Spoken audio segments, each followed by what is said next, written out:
خب سلام، میخوایم ببینیم که چجوری میتونیم پترن درامزمون رو از این حالت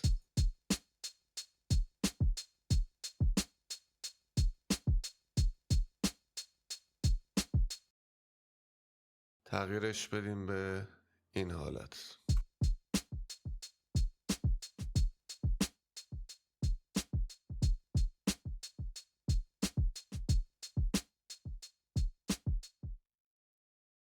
خب یعنی اصطلاحا میخوایم که درامزمون رو از اون حالت یک نواختی خیلی خشک بودن، رباتی بودن، بیاریمش روی درامز پترنی که هم یه ذره پرتر صدا بده، هم داینامیک بیشتری داشته باشه و هم انسانی تر صدا بده. اینو توی 5 تا مرحله میخوایم انجام بدیم. خب این لاین درامز ما هستش، خیلی ساده. این هایت های من، اینجا اسنر داریم با یه دونه کیک. اینو یه بار گوش بدیم.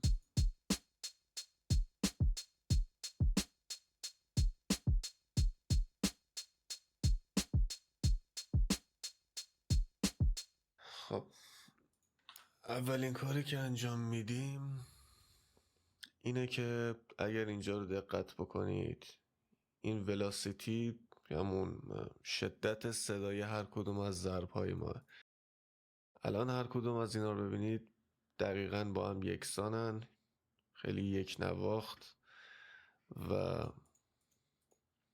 حتی لایه های کیک و اسنر هم هیچ تغییری توشون وجود نداره. اولین کاری که میکنیم، چون مخصوصا توی این درام لاینی که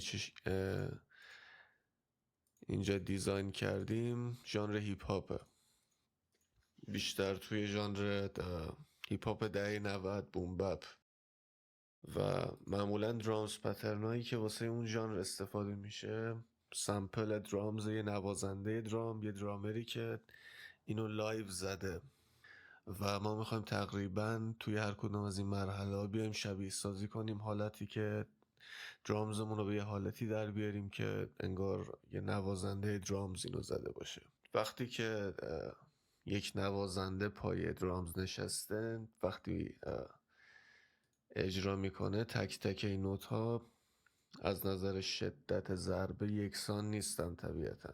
در نتیجه اولین کاری که میکنیم یه شدتش رو تغییر بدیم. اول از هایت شروع میکنم، اینجا هایت رو سولو میذارم،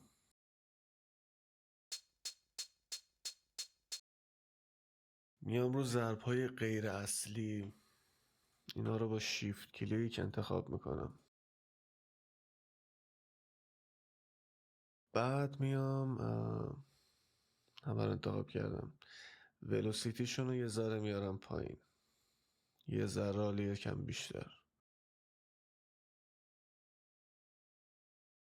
چون که ضرب اصلی نیستن طبیعتا شدت کمتری هم دارن. بیایید الان چک بکنیم که چه تغییری کرد.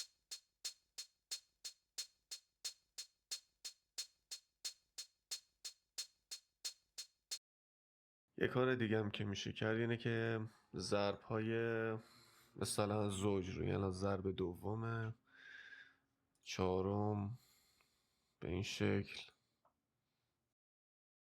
میام شدت اینا هم باز یه ذره میارم پایین تر، نه به اندازه یه ضرب غیر اصلی، ولی یه مقدار که باز یه ذره داینامیکش بیشتر بشه.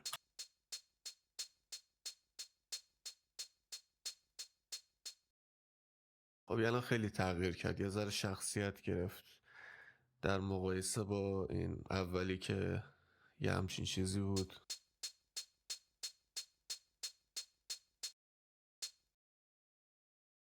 ولی همچنان انگار خیلی منظم هست، یعنی این پترنه هی داره تکرار میشه روی یه اصلی. میخوایم یه ذره المان رندومنس رو به این ولوسیتی بدیم. حالا من اینجا با ایبلتون کار میکنم، ولی این قسمت اگه بیاین گزینه رندومایز،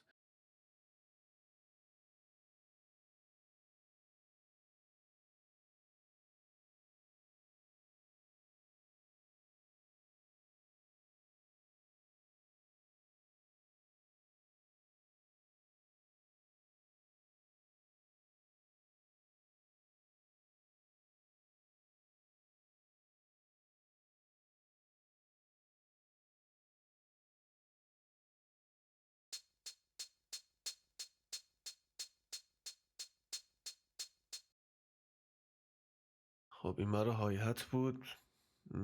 میایم سری روی اسنر و کیک هم همین کارو بکنیم. اول از کیک.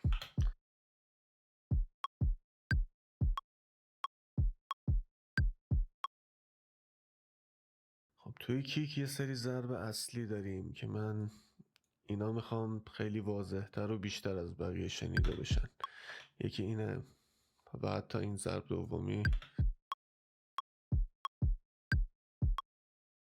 و این یکی ضرب اصلی. این دوتا و حالا این هم انتخاب میکنیم. اینا میخوایم ضربش روی همین شدتی که هست بمونه، ولی شدت اینا رو یه ذره میاریم پایین تر. حالا خیلی نه، توی این حالت اینا هم باز یه ذره از مساوی بودن درشون میاریم. این مقدار پایین، این دوتا پایین تر. خب الان یه تست بکنیم.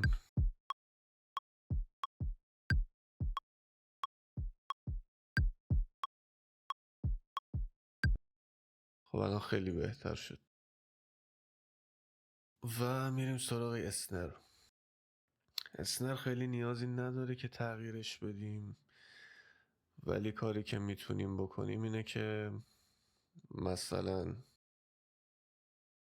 این اسنر اولی رو میذاریم روی این شدت بمونه، اولی و سومی، دومی و چهارمی و یه خورده خیلی کم فقط میاریم پایین که یه ذره تغییر خیلی کوچیکی داده باشیم. خب حالا کلشو میشنویم.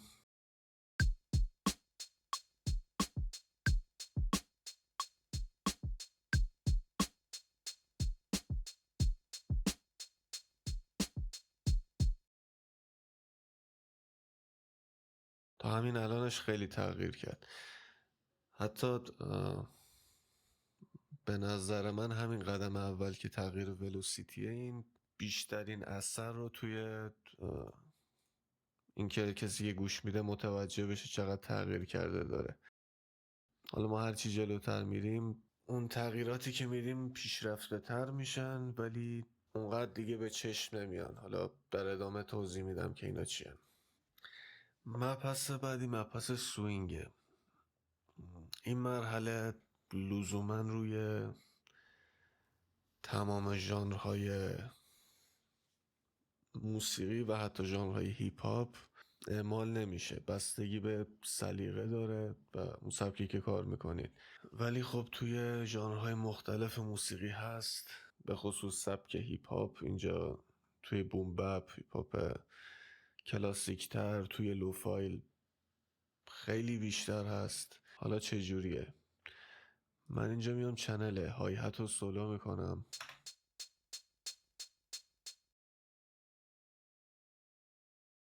کاری که میکنیم اینه که اگر ما این ضرب ها رو فرض بگیریم 1 و 2 و 3 و 4 و اینجوری حساب بکنیم، بیایم روی این ضرب های و یه تغییری بدیم، در واقع فاصله گذاری بکنیم. اینو میتونیم بیاریم نزدیکتر به این ضرب اصلی، یعنی ضرب اصلی بعدی، یا بیاریم سمت این یکی. و با این کار یه ذره حالت اصطلاحاً میگن سوینگ داده میشه به ریتم ما. حالا بیایم تست بکنیم.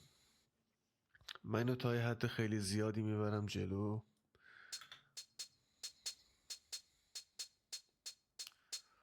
کمتر.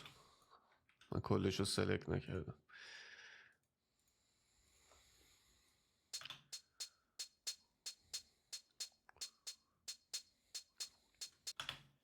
اگه اینو خیلی نزدیک بکنید این حالت تریوله به خودش میگیره، یا همون اصطلاحاً ریتم شافل میگیره که توی حالا تو جاز بلوز بیشتر 3 بخشی میشه ریتم، یا همون ریتم های 6/8. ما میخوایم فقط اینجا یه ذره لنگ بزنه، اصطلاحاً لنگ بدیم بهش.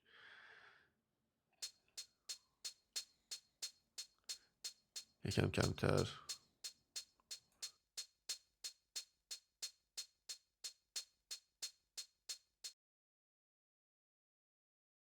حالا کلش رو تست بکنیم.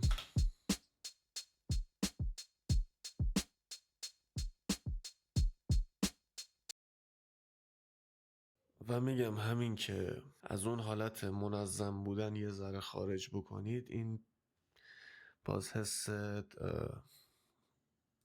زنده بودن بیشتری به بیت میده، حس طبیعی بودن، حس اینکه واقعا یه درامز واقعی رو ما اینجا داریم میشنویم.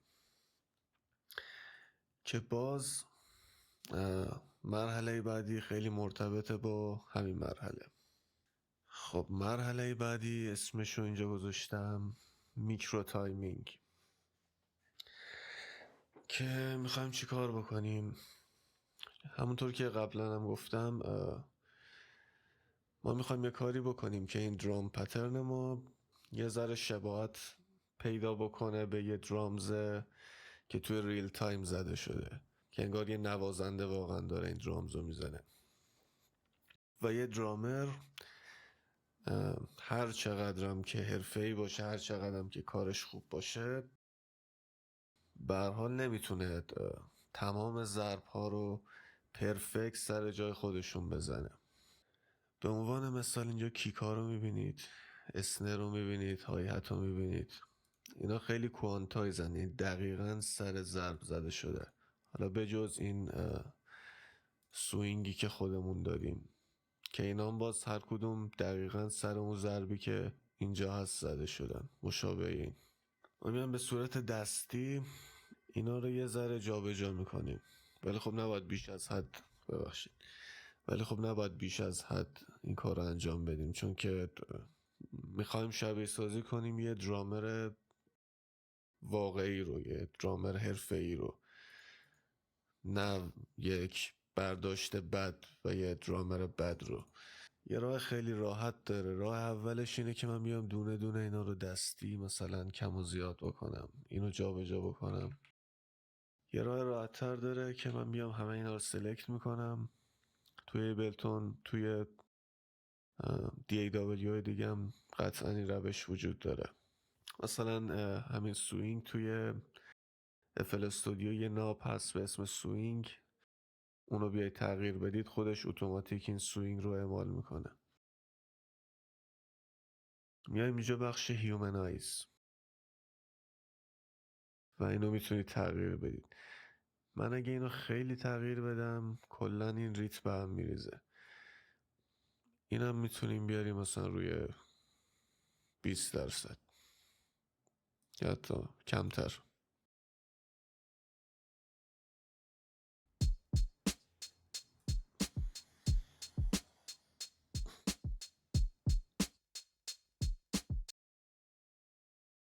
اینو یه بار دیگه پلی میکنم و اگه دقت بکنید مخصوصا روی اسنر خیلی صدا الان پرتر شنیده میشه. روی اینجا اگه دقت بکنید و من یه ذره بیشتر بکنم. دلیلش هم اینه که وقتی این دوتا کوانتایز باشن، یعنی ضرب اسنر و ضرب های هت، اینا دقیقا روی یه نقطه ببخشید وقتی میزنه روی یه نقطه با هم دیگه قرار میگیرن، انگار یه ضرب داریم. ولی وقتی یه ذره فاصله در حد میلی ثانیه وجود داشته باشه، اون ضربه پرتر شنیده میشه. حالا میذارم خودتون متوجهش میشید.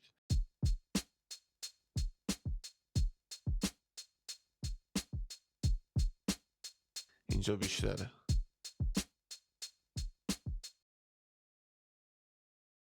این مرحله همین بود، کار زیادی نداشت.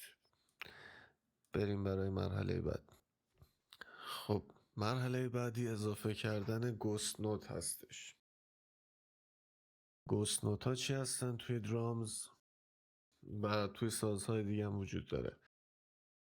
به نوت هایی میگن که تقریبا شنیده نمیشن، یعنی صدای خیلی خفیف و کمی دارن که در حالت عادی اونقدر به گوش نمیاد، ولی توی خود موسیقی تاثیر میذاره. حالا ما اینجا روی درامز داریم بحث میکنیم، ولی توی گیتار گوست نوت وجود داره، توی انواع اقسام سازها هست، توی گیتار بیس خیلی کاربرد داره. حالا چجوریه؟ من اینجا میام روی کیک خب خیلی بیشتر اعمال میشه، ولی روی های هت میتونیم بذاریم، روی استر میتونیم بذاریم. پترن کیک رو اینجا بشنویم.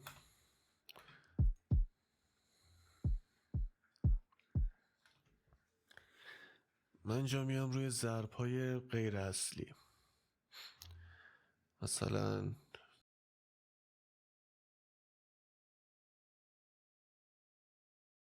اینجا یه سری نوت اضافه میکنم،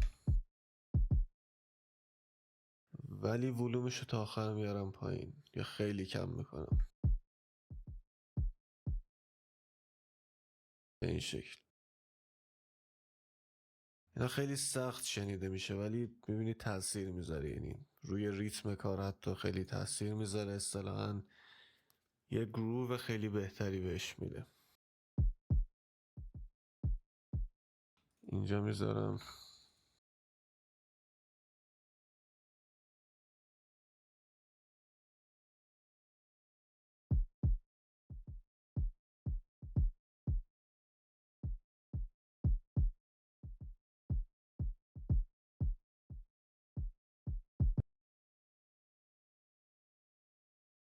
به این شکل.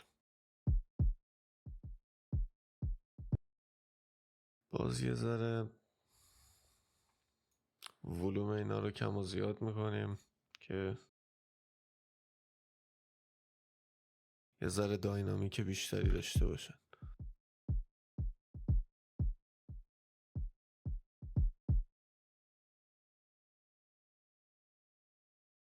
و میگم معمولا روی ضرب‌های غیر اصلی قرار میگیرن، یعنی مثلا اینجا معمولا رایج نیست که بذاریم اینجا، ولی مخصوصا قبل از توی هیپ هاپ کلاسیک مخصوصا خیلی بیشتر، یا فانک، قبل از ضرب اصلی کیک اصلی اینجا میذارن یا حالت دابل کیک بخوره. بیایم روی اسنیر هم ببینیم کاری میشه کرد.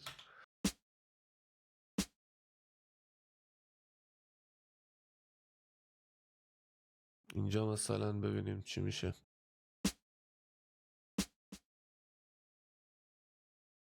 اینجا شاید خوب باشه.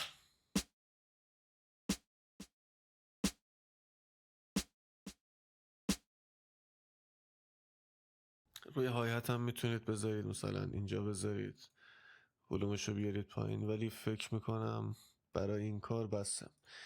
یه بار کلش رو تست بکنیم.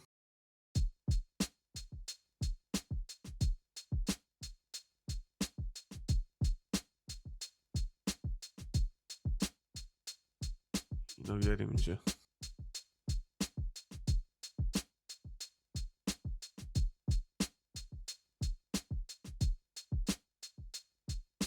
ترفند آخری که میگم اسمش میکرو پیچ شیفتینگه، که شاید یه ذره پیشرفته تر محسوب بشه و به اندازه بقیه خیلی تأثیرش حس نشه یا حتی خودمونم متوجهش نشیم اونقدر. ولی خب همین تغییرات کوچیک میتونه وجه تمایز شما باشه با آهنگسازهای دیگه، بتونه امضای کار شما باشه. و اونم اینه که در ادامه این که ما میخوایم درامزمون بیشتر صدا شبیه بشه به درامز واقعی، در واقع ما اینجا داریم از به عنوان مثال واسه های هت از یه نوع صدا استفاده میکنیم، از یک های هت استفاده میکنیم، ولی توی واقعیت وقتی مثلا یه درامر داره های هت میزنه، هر دفعه روی اون سیمبال در واقع اون صفحه داره میزنه، دقیقا یک صدا روی یک فرکانس ازش خارج نمیشه، سمپل های مختلفی ازش زده میشه، صدای مختلفی تولید میشه. و یه راهش اینه که طبیعتا بیاییم ما از 2 نوع 3 نوع های هت مختلف استفاده بکنیم. ولی یه راه دیگه هم وجود داره، مخصوصا اینجا که حالا میگیم من فقط همین یه دونه های هت ها میخوام استفاده کنم. بیایم یه جوری پیچ اون گامشو فرکانسشو یه ذره دستکاری کنیم، بالا پایین بکنیم که هر بار پلی میشه صداش تغییر بکنه، اون فرکانسش تغییر بکنه. بعد حالا توی ایبلتون من های هتمو سمپلش رو سلکت میکنم، میام روی کنترل تو بخش پیچ. خب اینجا 2 تا المان داریم، یکی ترانسپوزه که در واقع گام اون سمپلی که ما داریم و میتونید بالا پایین بکنید. استی هم سمیتونه، یعنی در واقع نیم پرده. الان من نیم پرده میبرم بالاتر، اینجا بزنم.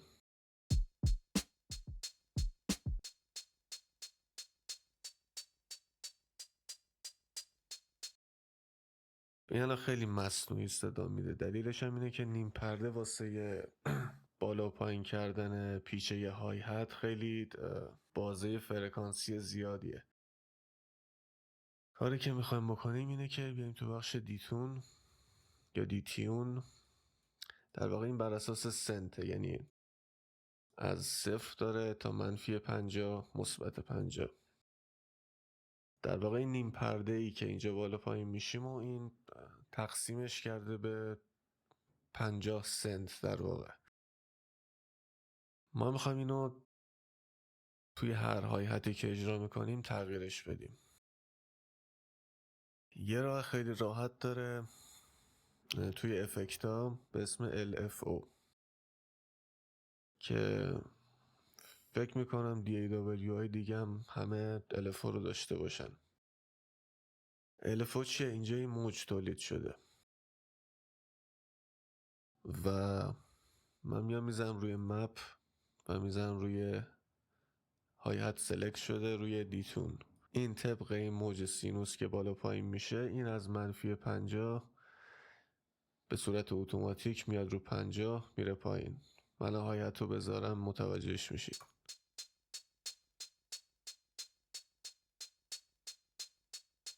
که فرکانسش داره همینجوری تغییر میکنه. خب این بازم خیلی مصنوعی داره صدا میده و این تغییراتش بیش از حد واضحه. دلیلش هم اینه که ما الان داریم میریم تو -50 سنت پایین، یعنی نیم پرده میایم پایین، برمیگردیم نیم پرده میریم بالا. ما میخوایم بازه رو کم بکنیم، مثلا 10 یا 20 سنت بیایم پایین، بیایم 10 یا 20 سنت بریم بالا. من اینو درصدشو میذارم، این درصد بازه‌ایه که میخوایم توش جا به جا بشیم. مثلا از 50 بریم به 70 تقریبا، حالا از 34 35 یه بازه کمی میبینی اینجا داره جا به جا میشه.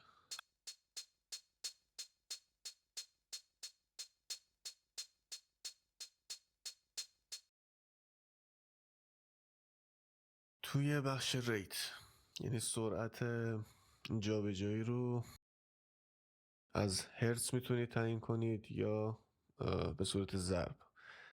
اینو میذاریم روی 1/8. 1/8 در واقع هر کدوم از این های حتی که داره پخش میشه، یعنی 1/8 ضرب کل رو داره تشکیل میده. یه همچین شکلی میگیره، سریعتر میشه. میخوام کار کنیم هر یه دونه های حتی که پخش شد این تغییر بکنه. این همچنان خیلی یه الگوی خاصی رو داره میره. ما میخوایم یه حالت تصادفی بهش بدیم و از توی ویو فرم، از به جای موج سینوسی ما اینجا رندوم رو بهش میدیم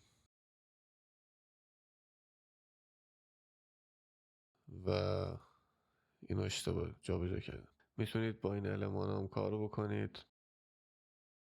این الان فکر میکنم خیلی خوب باشه، یعنی به هر کدوم داره یه بازه رندومی پیشنهاد میده.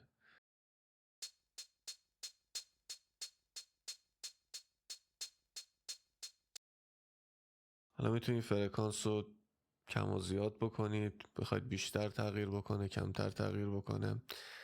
و میگم این مرحله خیلی شاید همین الانم متوجهش نشید، ولی در نهایت مخصوصا وقتی که حالا کار جلوتر بره، ملودی بیاد، چیزهای مختلف بیاد، این باعث میشه که اون حس زنده بودن بیشتر به درامز پترن و در نهایت به اون نتیجه نهایی کل اثرتون داده بشه.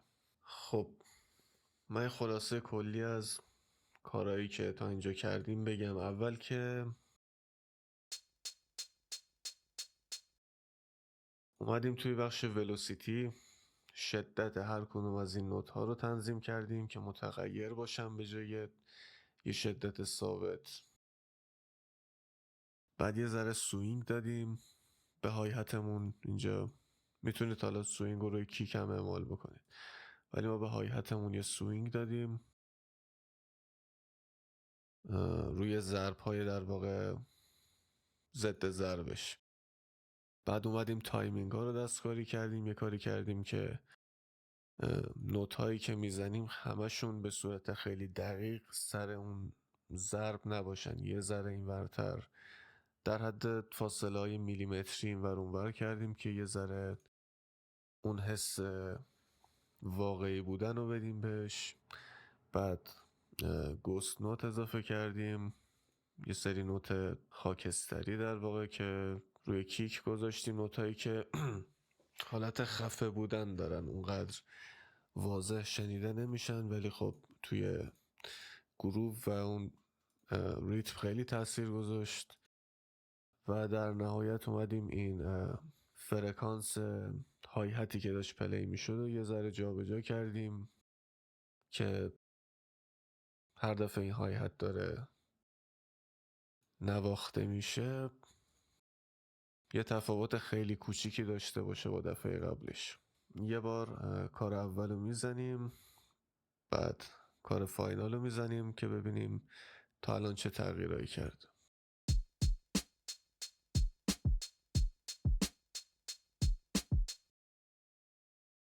و کاری که در نهایت شد.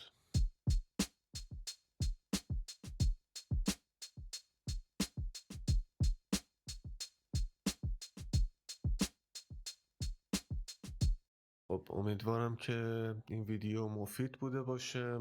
اگه مفید بود لایک بکنید، سوالی داشتید کامنت بذارید، سابسکرایب بکنید، خوشحال میشم. و تا ویدیوی دیگه بدرود.